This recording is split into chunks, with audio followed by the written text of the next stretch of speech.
This week, Gare and I get to talk with Olivia Worley, who is the author of many books, but we are talking with her specifically about Man of My Dreams. It is a romance thriller combo where an author who has been writing a romance novel meets a man who is kind of everything that she wrote, and it seems like her dream man. So she's intrigued. They kind of begin a relationship, and then, as you can imagine, some thriller elements pop in, and yeah, things get a little bit crazy. So I can't wait for you to hear Gare and my conversation with her. We talk about how fun it is that she did this genre blending and what draws her to writing about both romance and thrillers. So that being said, let's hear from Olivia. Well, I am super excited. I was supposed to be in Montreal with my two wonderful people here today, Gare and Olivia Worley. I didn't make it, but I know they had all the fun. And we are going to talk about Man of My Dreams a little bit today, and probably some other things.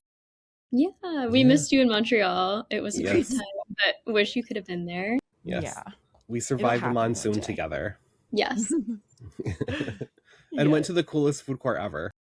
Yeah. Really? Like the Timeout Market in Montreal. We got pasta. It was really good. Oh, I mean, that's always a win. Yeah. It was a fun time. The thing that sucks about Montreal is the day I got there, my mom texted me and was like, "You just got a really cool looking package from Olivia Worley." And I was like, no. So when I returned, it was time to read my new favorite baby, Man of My Dreams. Yay! No, I'm so bummed you didn't get it before, but also excited that you got to read it after. Okay, you do not have to tell me this, but how many of these little notes did you have to write up? It was, I think, like 60. Okay, because it's not too many, but yeah, I really liked doing it. I wanted to make it more personal.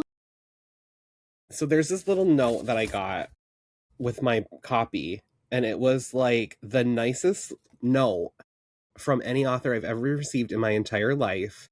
And it was like so personal because it was like mentioning, casting choices and like Victoria Pedretti as Jane in So Happy Together.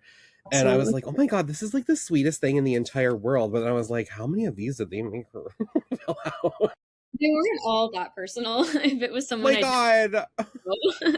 was a little more generic, but I like pulled up everyone's Instagram as I was writing them. So I had a sense of who it was going to. That's like the sweetest thing in the entire world. I'll probably do it again in the future. You are such a gem when it comes to like authors like giving the most to their readers. Thank you. Seriously. Okay, so Man of My Dreams. Yeah. Like the iconic novel of summer 2026. You heard it here first. You heard it here first. Tell your friends. Or maybe not. Maybe other people are spreading the good news. They better be. I'm telling you what, this is such an exciting story. And I heard you talk about this in Montreal. But like I've also like I've watched your TikToks endlessly, and like I am like literally the next book is like when I'm getting my like Olivia Worley fan tattoo. Oh, of course. It's gonna be a doke. Wait, did you say a doke? I learned that from you. Yes. Okay. I stole this from my 26-year-old brother. We're like a Diet Coke family. It's our dad's fault. He's like addicted to Diet Coke. So we all are addicted. And my brother started calling them dokes because he was like, just think about it. Like all the time that you save not saying "it" and "k." So now I've put all of my friends onto doke. It's the slang of my friend group now. It's sweeping the nation.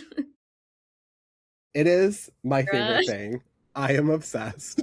I love how the internet calls them fridge cigs. That cracks me up. Yes, that's new to me too. That's amazing. Yeah. I love a Diet Coke. My best friend Nicole and I, like, we don't drink, so like Mhm. our like cocktail is a Diet Coke, and like we get No, so it's excited. honestly my beverage of choice. I'm not a coffee Yeah, drinker, so I'm always with a me Diet either. Coke. Me either. I'm not a coffee guy, and like my caffeine is like either a Diet Coke or a black tea and lemonade from Starbucks. Like it's Oh, like yes. the most refreshing, amazing drink ever. Yeah. But like when people get done work and they're like, "Oh my God, like I can't wait for happy hour. Like I need a drink with dinner tonight." Like my friend Nicole and I are like, "Oh my God, a crispy Diet Coke with dinner is gonna like Yes. soothe my soul." But Everything straight to the brain. yeah, the other day I was shopping and I was like, "Oh, I just got a crispy Doke," and she's like, "What?" And I was like, "That's what all of the young people are calling Wait, Diet I'm Coke." thrilled. It's like it's sweeping the nation. This is my dream. I'll tell my brother. I'm literally like trying to, and I was like, well, Olivia Worley's like super young and she calls it a doke. So I feel like that's what like all of the young kids are Yeah, doing. I'm stealing it from youth even younger than me, so it comes straight from the culture, I guess. Because like I'm 6 months older than my friend Nicole. Mhm. So we have this like ongoing joke that like when I turn age, she's like, oh, like what's it like at like what's 39 like? You know what I mean? Yeah. Because it's not that huge of a difference. But like this is the year that I was like, I really feel old because people on TikTok are saying things that I don't understand and I have to look it up. Yeah. And I'm not as good at technology as I used to be. Like my parents used to be like, "Can you fix the computer?" And I'd like do it. I'd be like, "Oh my God, you guys are so dumb. How do you not get this?" And now I'm like, I don't know what to do with anything. No, I So feel I still also don't know sometimes, unless you have it, like 24/7. yeah. Yes. So I felt like saying doke was like my way of being like, "Oh my God, he is like on the know with everything." Okay. Well, yes. Tell everyone So this is I the can new see it slang. catching on. doke. It's so It like cool. really it has swept through my friend group like a virus. Like it's Mhm. like a compulsive. None of us can stop saying it. I love it. I love it. I'm like obsessed with this terminology. So, So uh, sorry. I'm getting some like police cars and stuff are going by. I this don't know if you can hear it. it's literally the perfect ambiance for like As you Okay. said. a crime podcast episode. So I heard you talk about Man of My Dreams, and you said that you were inspired by combining a meet cute rom-com that turns into a psychological thriller. Yes. And So Happy Together has similar vibes with like combining a rom-com that like really turns into a thriller. So what made you decide to like go down that avenue? Because honestly, like I can't think of any other books that are like rom-com thriller. You know what I mean? No, I'm hoping that there will be more of them, much like Doke. I hope it reaches the A masses. trendsetter in every way. Yeah, no, Right. I got the idea for So Happy Together really from just like my experiences dating in New York City and how horrible that was at times. And also like it ended up nicely because I did meet someone on a dating app who I am still with. But it was like for a while like really horrible. And just thinking about like both my experiences on dating apps, which the thing that like kept happening to me that is what inspired So Happy Together was like I would meet someone and I would start to get a little excited around like 5 dates in, and then right as that would start to happen, they'd be like, I'm not over my ex or I'm not ready for anything serious. And I would get really sad about it because I feel like, and this is something I've said before, that it's much harder to get over the potential of a person than like a real actual person with flaws who you know for more than 5 dates. So with So Happy Together, I started thinking like, what if that happened to someone who, instead of being like me, was a little more like Joe Goldberg from You, and that's where that idea came from. But I've always really been fascinated by the way that dating culture has shifted because there's so much out there about it, like both the fact that there's dating apps now, but also this like pocket of I feel like dating advice and gurus online, and there's all these rules and it feels so complicated and also like so full of potential danger because you're meeting people that you don't know. And yeah, that's always been really exciting to me, just thinking and writing about the dark side of romance, because I'm someone who loves like a good rom-com as much as I love a thriller, but there's this thriller part of my brain that I can never quite turn off. So I'm always thinking about like what would happen if Meg Ryan got in the car at the beginning of When Harry Met Sally and like he's a murderer. So I feel like that's become my genre of choice, and I have a lot of fun with it. I love that. It's almost like I feel like I've seen this on like talk shows and stuff where it's like, try to guess this movie based on the synopsis, and they make the synopsis sound like a horror movie, but it's like Yeah. a comedy, or like Finding Nemo, like where they're like, oh, this like woman is killed by a serial killer and like her son has to find like the dad, and I'm like, oh my god, that's Finding Nemo. But Yeah, the line is very thin sometimes. yeah, because you take like I guess like in the 90s they called them like erotic thrillers, but like Mhm. movies like Fatal Attraction, and then like how there's like a very fine line between like something like Fatal Attraction and How to Lose a Guy in 10 Days. Yeah, totally. Right.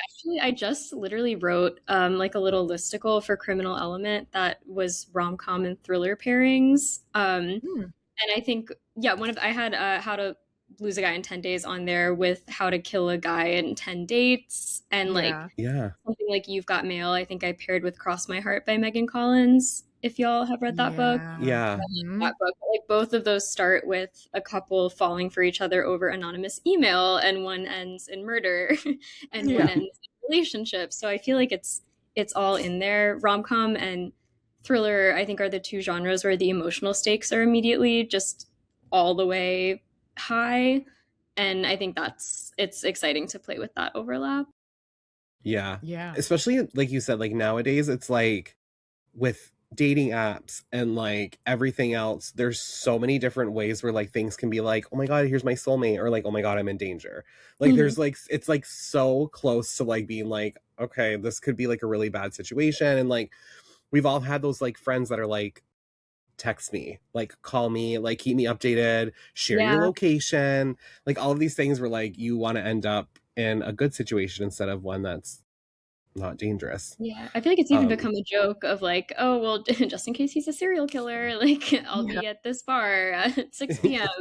I'll text you in a few hours. Make sure Yeah. I'm And there's Yeah. that like popular thing where it's like, oh, like if you find out he's a serial killer, just say like, what are the chances of two serial killers being on a same date together or something? Yeah.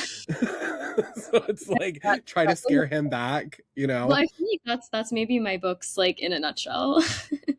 Is there might be two serial killers on the same date. Yeah, right.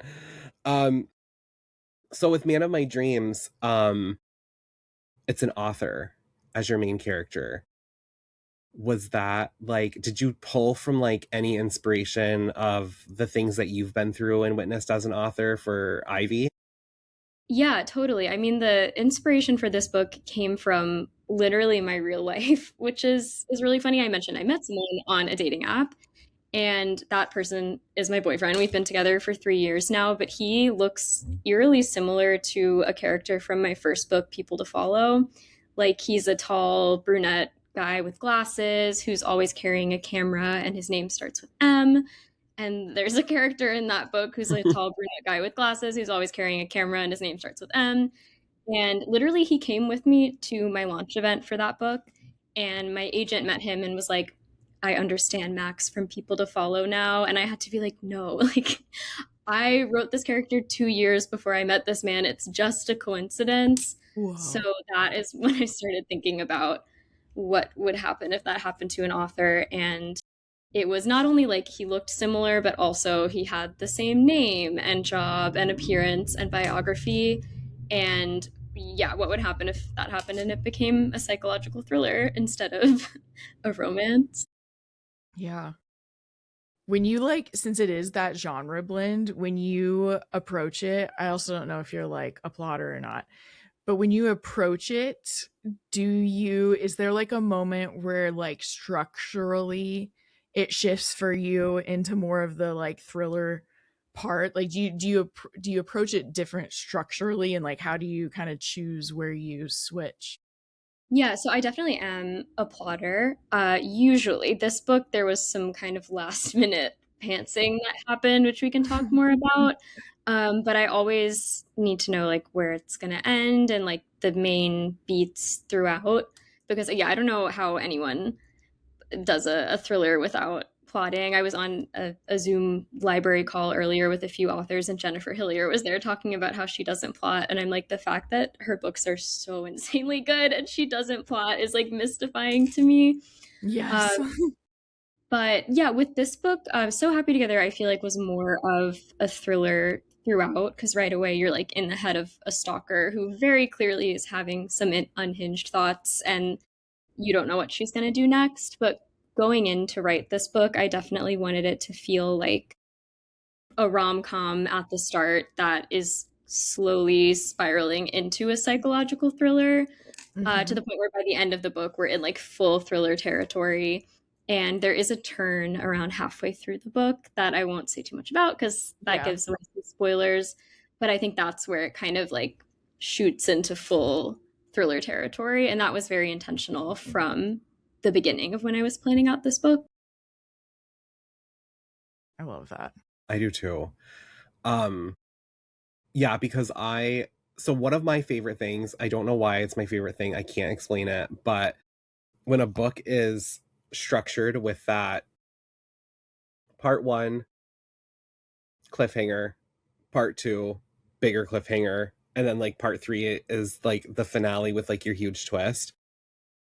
This one like hit me so hard in the face with each one because I was like reading and I know like the back of my hand that this is going to be a rom-com that turns into a psychological thriller. So like I knew this going in, but then I was reading, I was like, oh my God, they are so cute. I like love this. And then like you said, like you put in these little like nuggets where you're like, don't like, girl, don't get too comfortable. Mm-hmm. There's like something brewing in the background.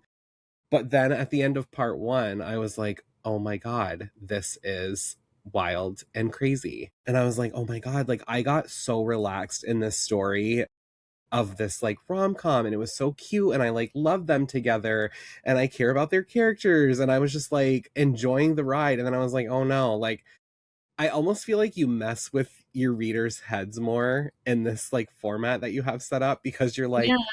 I'm going to introduce them as a rom-com couple and you are going to fall in love with them while they fall in love with each other. But then I'm going to be like, oh, guess what? This is also a thriller. So like now you fall in love with 2 characters. You want to have like a happy ending, but like they're both in danger.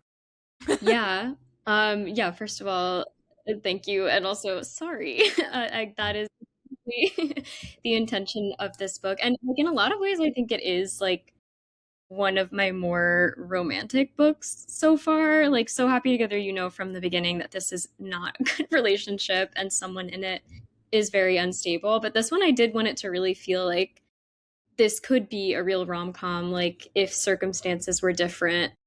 This couple is really cute together and like there's a lot of things like in each other that they both need and really like. But of course it is a thriller, so I had to kick that to the curb a little bit, or at least like turn it on its head. And I will say this is also not totally a spoiler, but there was a version of this book that had a slightly happier ending and it shifted because I kept wanting it to be I kept forgetting that I was writing a thriller, and we really had to like kick it back into thriller territory. Well, that Is it explains why Gare hard? loved it Like that much. If you went with the sadder ending.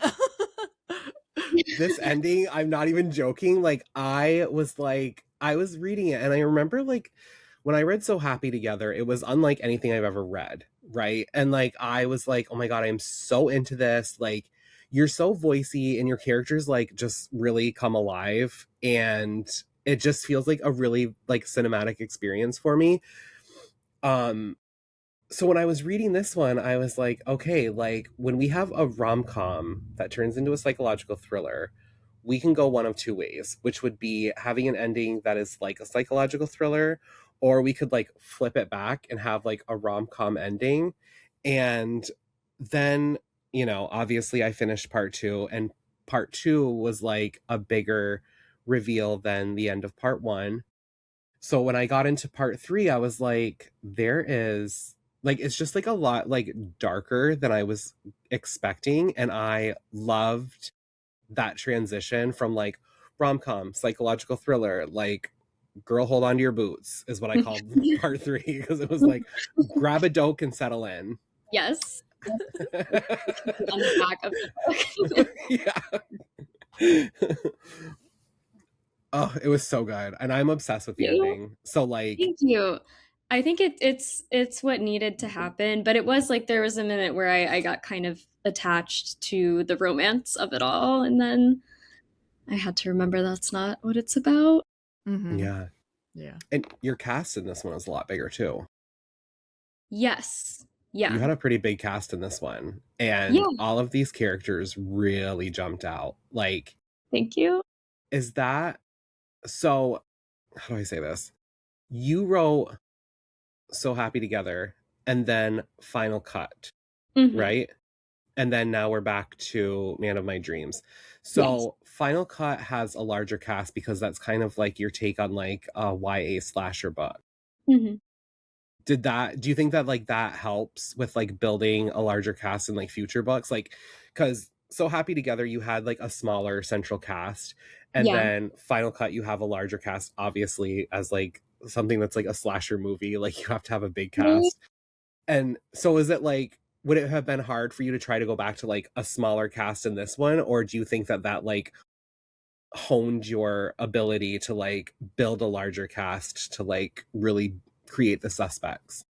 Yeah, well, it's funny that you like mention it having a larger cast, because after writing Final Cut, which has such a huge cast, I think there's like 18 deaths in that book or something. I counted once. Girl after my own heart.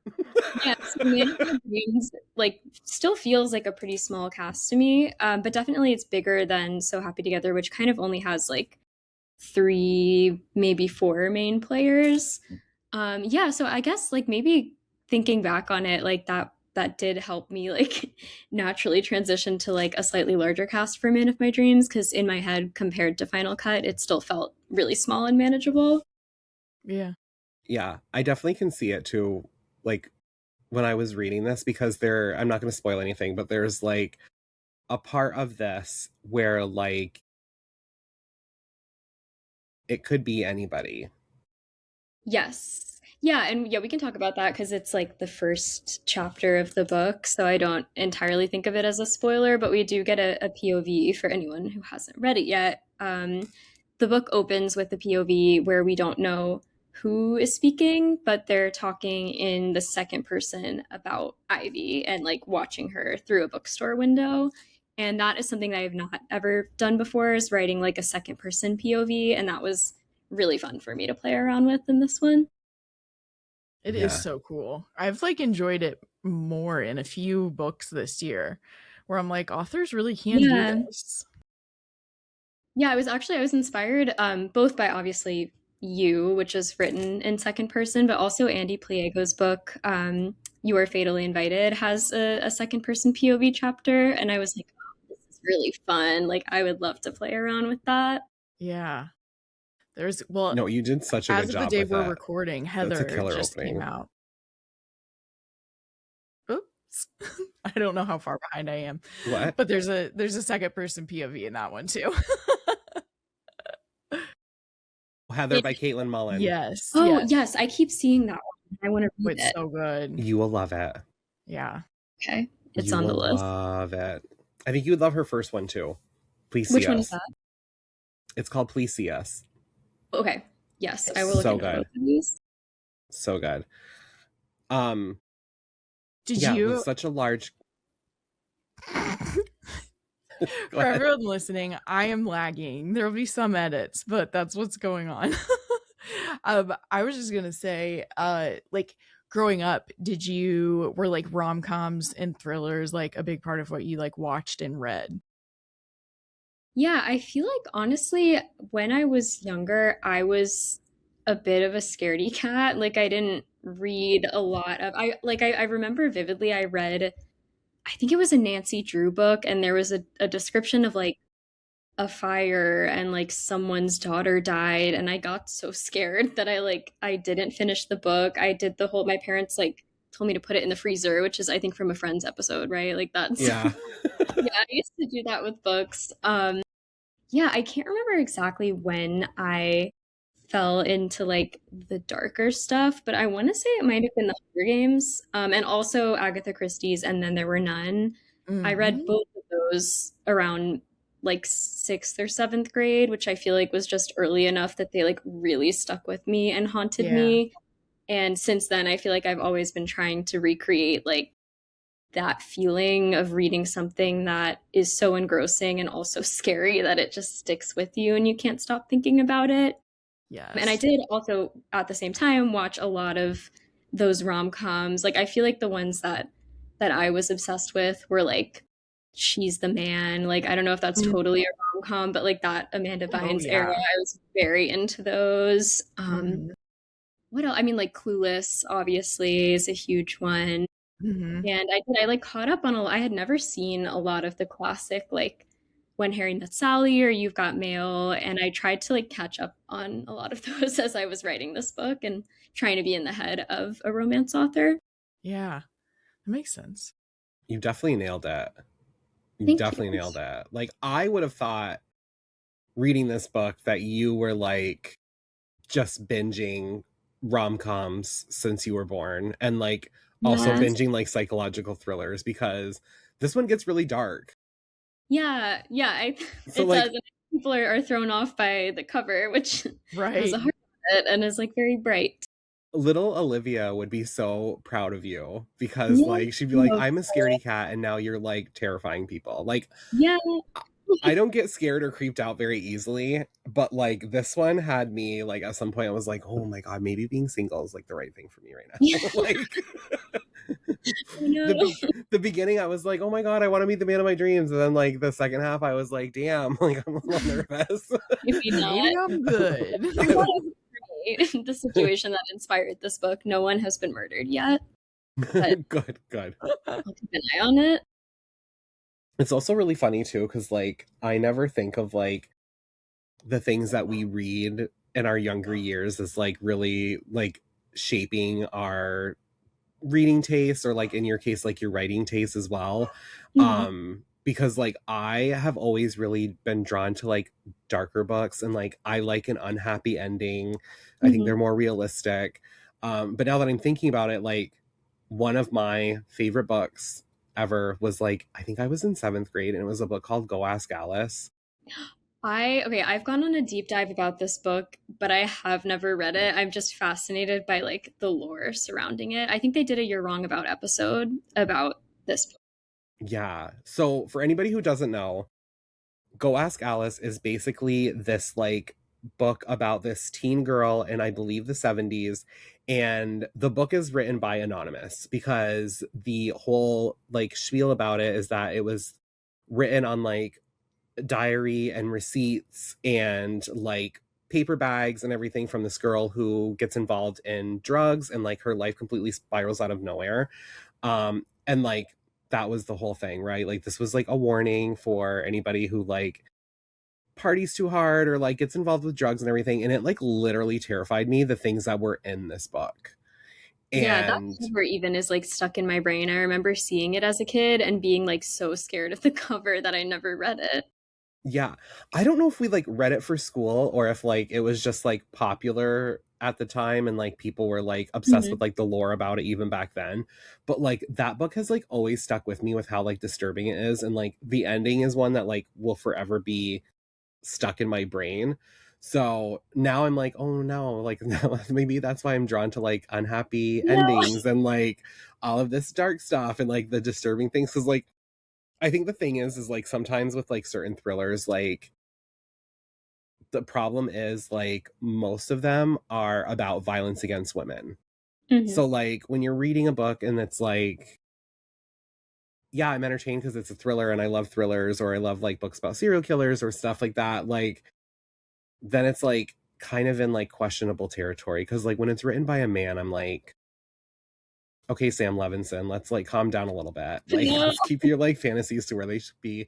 But like that's what I really, really respect about, like I said before, like you being such a unique storyteller in writing such an addictive story that isn't about violence against women. Like, it's about dating, and you have some like really terrifying and dark things in this, but like it's not grotesque and like in your face and overly violent, but like it sticks with you.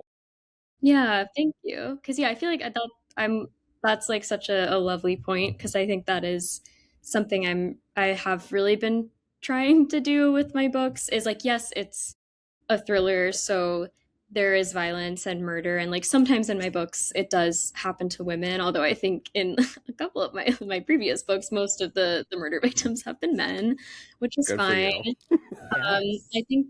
I think a lot about like I think Gillian Flynn was always saying with her books, like she wanted to write about women also being monsters, and I feel like I think about that a lot in my writing. I wouldn't say that my main characters are always monstrous, but sometimes they get into like unlikable female character territory, and I always love them anyway. And I really like the concept that like sometimes the danger lurking in the darkness is a young woman, and I think that can be really fun to explore in a thriller where it's fictional and no one is harmed in the making of this book. I think it can be really cathartic. Mm-hmm. It's also like, I always think about how the guy that wrote the show Buffy was like, I wanted to write something where the blonde pretty girl walks into the alley and like fights back, and she's the thing that like the monsters should be afraid of. Yeah.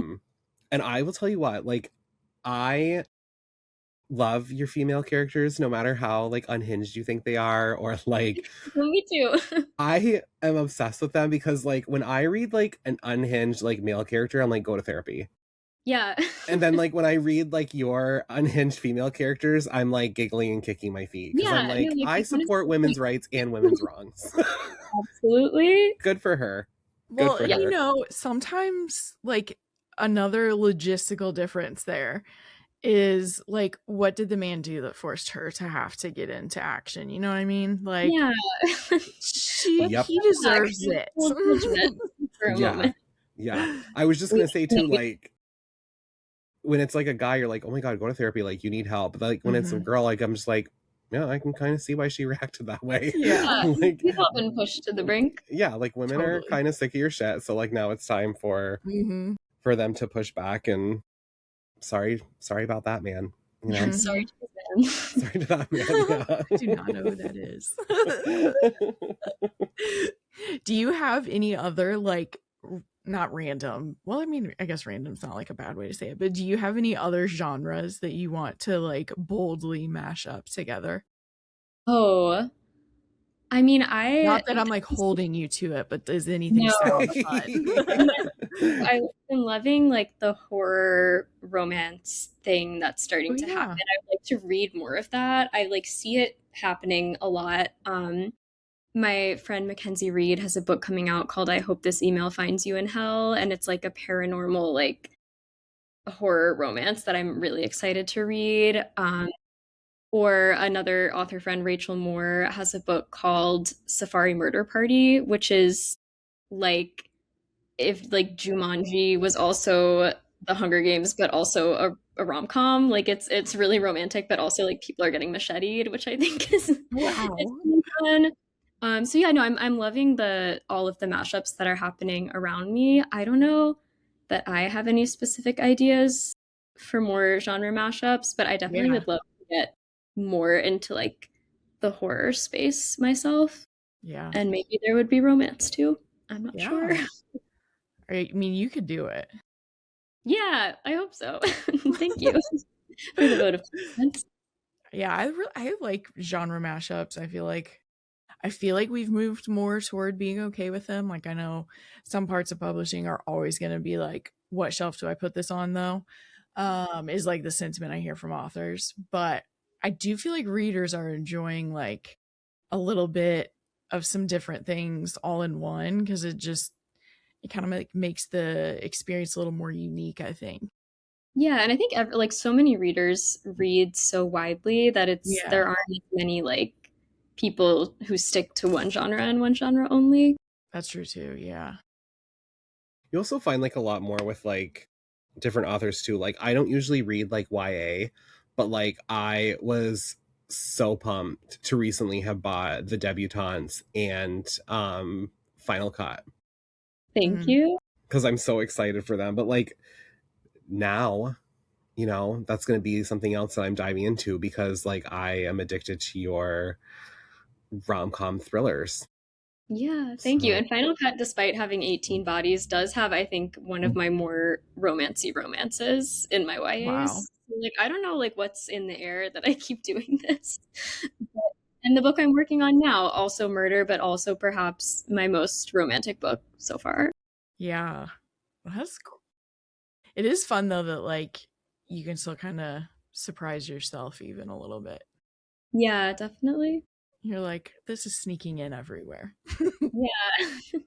Well, it's like a little like, it's like when you have dinner and you want like a little sweet treat. It's like if you're going to put all these characters in danger, that you should at least have them find their soulmate as well. Right. At least you gotta have a doke. Yeah. Salad and french fries. The rom-com aspect is the Olivia Worley doke. Yes, and I'm always saying that. Did you always know you wanted to write?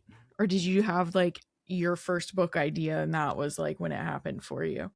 Yeah, so I did always want to be a writer. That was like the first thing that I wanted to be when I grew up. My mom, she like sold the house we grew up in recently and had all these bins of like books that I had made where I like stapled paper together. And actually one of them, now that I'm remembering, was like a found document murder mystery where I like splashed fake blood on the pages. So clearly like something was going on for me always.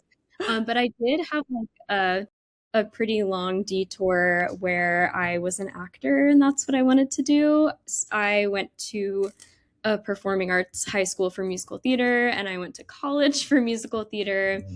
And then I graduated in 2020, like right into the pandemic with my theater degree, which was not good timing because no one was doing theater. And that was really when I was like back at home working retail and like dealing with all of that, when I decided as a creative outlet I wanted to get back to writing and rediscover that love. And that's when I started really working on like, I'm going to get a book finished and try to publish it. Yeah. That's a positive turn of events, technically. Wow. And I don't like to be like, oh, the pandemic worked out well for me, because like obviously I know horrible and still is having horrible ramifications for a lot of people. But I do think it like was a little like nudge from the universe onto the path that I was supposed to be on. Yeah. I think that happened for people, and I understand like being respectful that it was a pandemic, but like there's no like denying the fact that it like shook stuff up for all of us. And so like some of us stumbled into, I mean, I technically started this podcast like 2 months before it happened. And then I was having so many authors telling me like, this is really great for me because I'm not going on tour. And I was like, okay, cool. So I ended up kind of like getting more yeses, I think, at the beginning than I might have otherwise. Yeah, totally. It's nuanced. It's allowed to be nuanced. Yeah. I also think there's like nothing wrong with like being like, oh, this like really horrible thing happened, but like this is the good I took from it. Yes. Yeah. You know, so, and especially like if the pandemic if the pandemic is what gave us Stories by Olivia Worley, then that is the doke that I take from COVID-19. Thank you. the best fridge sig to fridge sig. Yeah, the best bookshelf sig I've ever had is Man of My Dreams. That's my dream for everyone. Is to have really good bookshelf sig. Well, because like I had read, I'm not going to say which one it was because it was like a 3-star for me, but like I had read a book right before I read Man of My Dreams, and I was like, wow, this is kind of like, I feel like I like keep flipping all these pages and I'm still not done this book. And then like I literally picked up Man of My Dreams at like 10 o'clock in the morning on a Sunday, and I finished it. When I went to bed. I just saw that in your post. You read it in one day. Yeah, I was like so honored because that's like my dream. This is the most addictive pacing I have seen in such a long time. Like, because sometimes like books, like they're really good and they're like a 5-star read and you love them, but like Mhm. the pacing isn't like very fast. It's just that you like want to know what happens, so you keep like pushing along and pushing along.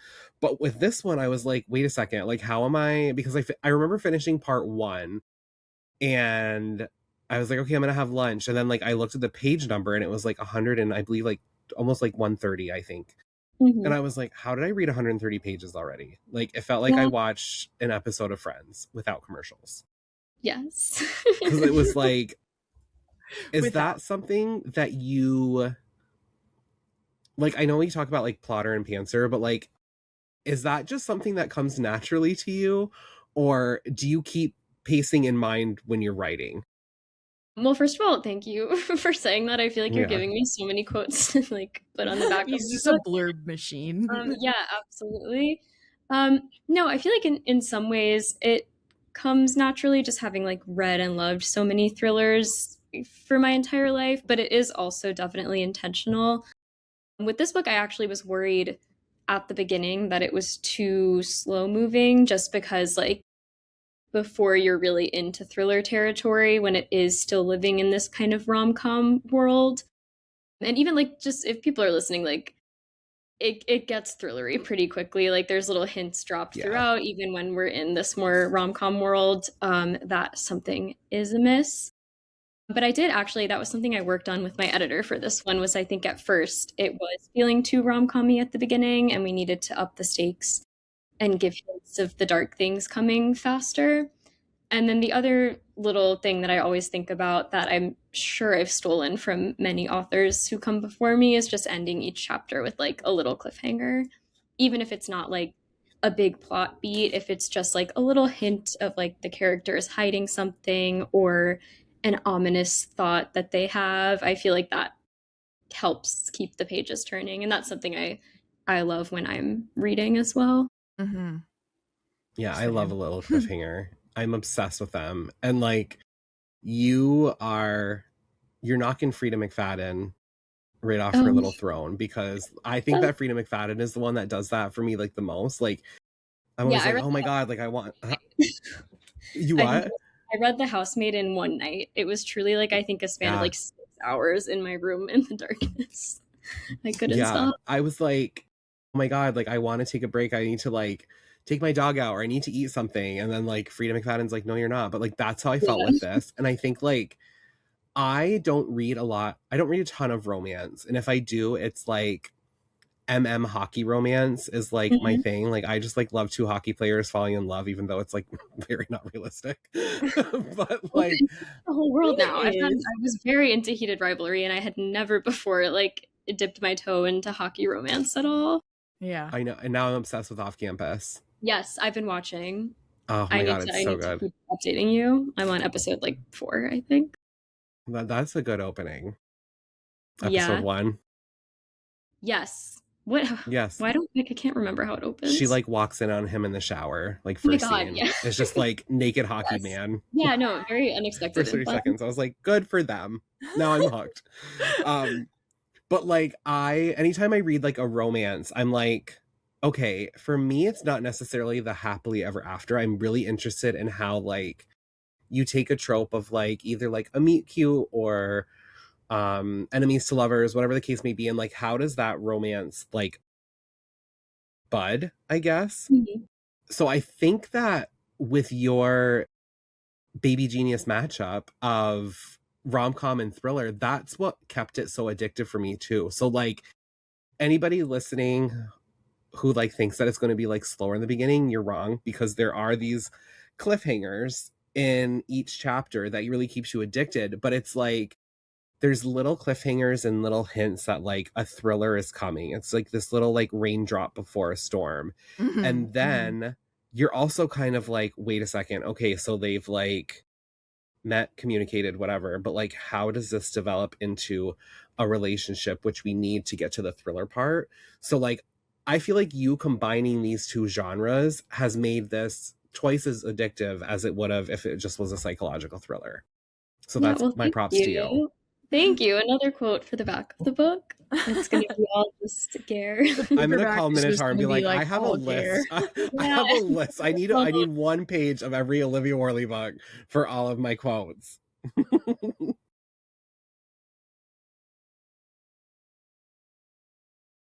Guys.